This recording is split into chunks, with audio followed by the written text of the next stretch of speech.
bilan de cette première édition de Safi Surf Invitational by OCP était excellent. Pourquoi? Parce que non seulement on a eu des conditions météo top, les vagues étaient au rendez-vous, aussi on a eu, comme c'était la première nuit de Ramadan, tout le public, tous les Safiotes qui sont venus assister à la première compétition de surf de nuit qu'il y a eu à Esfi. Non seulement on a fait la compétition où les gens ont mis des lycras, mais aussi on a ouvert le spot gratuitement à toutes les personnes qui désiraient surfer. Résultat, 1h30 du matin, il y avait encore des gens qui étaient dans l'eau en train de surfer à Esfi. Et il y a eu environ 4000 personnes, des surfeurs internationaux, des champions du monde qui sont venus et qui ont dit que pour eux, c'était l'une des meilleures compétitions où ils n'ont jamais participé.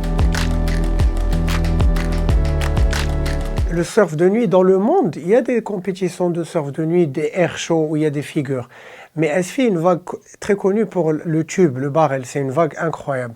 Et dans l'histoire du surf, ça n'a jamais été fait, une compétition de nuit pour des barrels, où tu rentres dans des cadeaux et tu ressors. Et donc on l'a fait pour pouvoir profiter du spot au maximum, sachant qu'il y a la marée basse 2 fois par jour, et la nuit on ne peut pas surfer. Donc on a ramené tout un dispositif pour éclairer le spot, et c'était pour la plupart des surfeurs et bodyboarders la première expérience qu'ils avaient la nuit. Ras Al-Lif'a est considérée comme l'une des 10 meilleures vagues dans le monde. Il y en a qui la mettent 3, 9, et donc c'est une vague qui est non seulement longue, mais qui est connue pour créer ce qu'on appelle le tube, qui est la figure reine dans le surf. C'est le moment où le surfeur rentre sous la vague et ressort. Et donc Ras Al-Lif'a, c'est ça sa particularité. Donc les gens, quand ils veulent surfer à Ras Al-Lif'a, ils sont confrontés à 2 problèmes. Un, le fait qu'il y a beaucoup de monde dans l'eau, donc généralement ils préfèrent quand il n'y a pas beaucoup de monde. Et 2, quand ils doivent venir de pays lointains comme l'Australie, Hawaï, chose qui a été le cas, des fois ils font beaucoup de routes pour surfer qu'un jour ou 2 jours et ils repartent. Donc là on a eu un jour entier, le matin et le soir avec des conditions parfaites. Cette année, pour le surf au Maroc, ça a été une année incroyable. Il y a eu des événements à Tarazout avec la World Surfing League.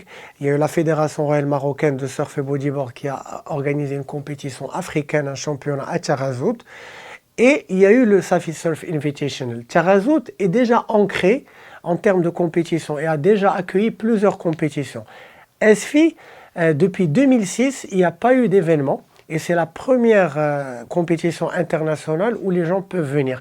Sachant que techniquement parlant, la vague de Esfi est meilleure que celle de Tarazout, Anchor Point. Donc ce qui serait bien, c'est qu'il y ait à Tarazout, il y a Esfi. Là, bientôt, il va y avoir une compétition en mai à Casablanca pour les pros juniors devant le Morocco Mall. On espère qu'il y aura plus en compétition parce que c'est ça qui va permettre de développer le niveau du surf parce que nos jeunes vont se mettre dans l'esprit compétition, pouvoir apprendre c'est quoi les erreurs à faire parce qu'un free surfer, quelqu'un qui surfe normalement, n'est pas automatiquement la compétition et vice versa.